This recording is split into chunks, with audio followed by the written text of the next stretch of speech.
இன்றைக்கி நாம் chana 65 எப்படி செய்யலாங்கிறத பற்றி பார்க்க போகிறோம். இன்றைக்கி நம்ம chana எடுத்துருக்கோம் அப்படின்னா காய்கறிகள் பழங்களுக்கு நிகரான சத்துக்கள் இந்த கொண்டக்கடலையில் இருக்குது. உடல் எடையை குறைக்கிறதுக்கு இந்த கொண்டக்கடலை ரொம்ப ஹெல்ப்ஃபுல்லாக இருக்கும். சர்க்கரையின் அளவை கட்டுப்படுத்தும். Welcome to cook with healthy.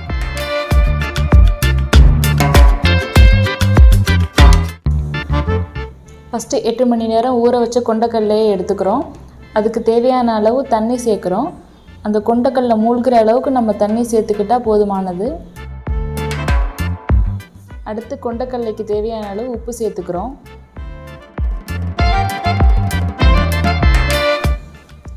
அடுத்து நம்ம கொண்டக்கடலையை வேக வைக்க போகிறோம். குக்கர்லேருந்து 2 விசில் வர்ற வரைக்கும் வெயிட் பண்ணுவோம்.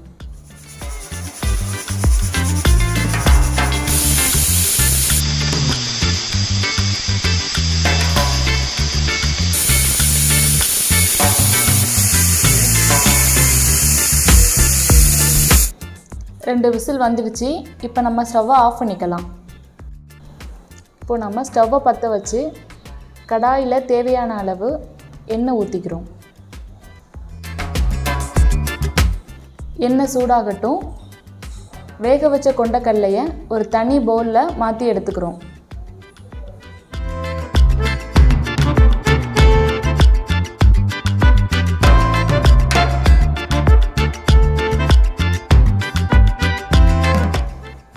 அடுத்து இஞ்சியும் பூண்டும் இந்த அளவுக்கு எடுத்து மிக்சியில் அரைச்சி வச்சுருக்கோம்.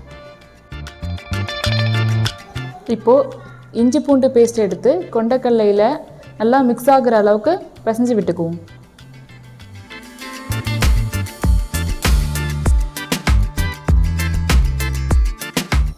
அடுத்து 1 கப் கடலை மாவு, 2 ஸ்பூன் அரிசி மாவு, 1 ஸ்பூன் மிளகாய்த்தூள், தேவையான அளவு உப்பு சேர்த்து நல்லா கலந்துக்கிறோம்.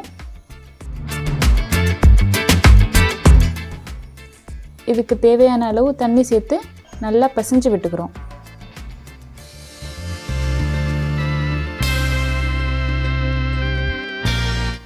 நாம் ரெடி பண்ணி வச்சுருக்க கொண்டக்கடலை மசாலாவை சூடான எண்ணெயில் உதிரி உதிரியாக போட்டுக்கலாம்.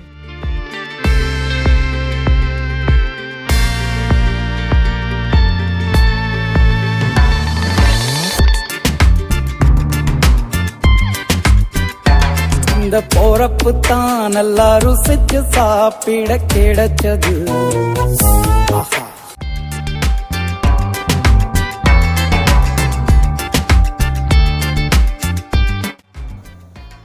கொண்டக்கடலை ஒன்றோட ஒன்று ஒட்டாமல் இந்த வடைக்கம்பியால் தனித்தனியாக பிரித்து விட்டுக்கலாம்.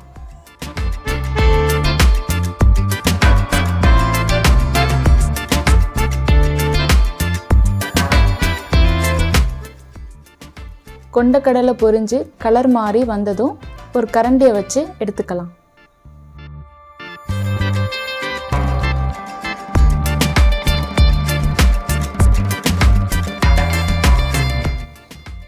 எண்ணெய் நல்லா வடிஞ்சதும் ஒரு தனி பவுலில் எடுத்து மாற்றிக்குவோம். chana 65 ரெடி ஆகிடுச்சு. ஈவினிங் டைமில் இதை செஞ்சு எல்லோரும் சாப்பிட்லாம். குழந்தைங்களுக்கும் கொடுக்கலாம்.